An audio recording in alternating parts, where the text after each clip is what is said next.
All, ಇದು Wednesday. ನಾನಿವತ್ತು ಮನೆಗೆ ಸ್ವಲ್ಪ ದ್ರಾಕ್ಷಿನ ತಗೊಂಡ್ಬಂದಿದ್ದೆ. ಅದನ್ನು ಉಪಯೋಗಿಸ್ಕೊಂಡು ಸ್ವಲ್ಪ ಹಲ್ವಾನ ಮಾಡ್ಕೋತಾ ಇದ್ದೀನಿ. ಫಸ್ಟ್ ನಾನು ದ್ರಾಕ್ಷಿನ ಬಿಡಿಸ್ಕೊಂಡು ಉಪ್ಪು ಹಾಕೊಂಡು ಸ್ವಲ್ಪ ವಾಶ್ ಮಾಡ್ಕೊಂಡೆ.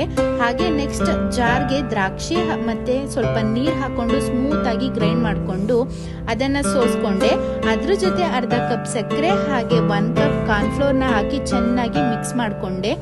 ಹಾಗೆ ಒಂದು ಪ್ಯಾನ್ಗೆ ಮಿಕ್ಸ್ ಮಾಡ್ಕೊಂಡಿರೋದನ್ನ ಚೆನ್ನಾಗಿ ತಳ ಹಿಡಿದಿರೋ ತರ ತಿರುಗಿಸ್ಕೊಂಡೆ. ಹಾಗೆ 1 ಟೇಬಲ್ ಸ್ಪೂನ್ ತುಪ್ಪ ಹಾಗೆ ಫುಡ್ ಕಲರ್ ನ ಹಾಕಿ ಮತ್ತೆ ತಿರುಗಿಸ್ಕೊಂಡು ಮತ್ತೆ ತುಪ್ಪ ಹಾಕೊಂಡು ಹಾಗೆ ಗೋಡಂಬಿ ಮತ್ತೆ ದ್ರಾಕ್ಷಿನ ಹಾಕಿ ಒಂದು ತಟ್ಟೆಗೆ ತುಪ್ಪನ ಸವರ್ಕೊಂಡು ಆ ಮಿಕ್ಸ್ಚರ್ನ ತಟ್ಟೆ ಮೇಲೆ ನೀಟಾಗಿ ಸ್ಪ್ರೆಡ್ ಮಾಡ್ಕೊಂಡೆ. ಹಾಗೆ 1 ರಿಂದ 2 ಅವರ್ ಬಿಟ್ಟು ಕಟ್ ಮಾಡ್ಕೊಂಡ್ರೆ ಸ್ಮೂತ್ ಆದಂತಹ ಹಲ್ವಾ, ಗ್ರೇಪ್ ಹಲ್ವಾ ನಿಮಗೆ ಸಿಗುತ್ತೆ ಅಂತ ಹೇಳ್ತಾ, ಇನ್ನು ನನ್ನ ಚಾನೆಲ್ ನ ಯಾರೆಲ್ಲ ಸಬ್ಸ್ಕ್ರೈಬ್ ಮಾಡ್ಕೊಂಡಿಲ್ಲ ಪ್ಲೀಸ್ ಸಬ್ಸ್ಕ್ರೈಬ್ ಮಾಡ್ಕೊಳ್ಳಿ. ಹಾಗೆ ಪಕ್ಕದಲ್ಲಿ ಕಾಣುವ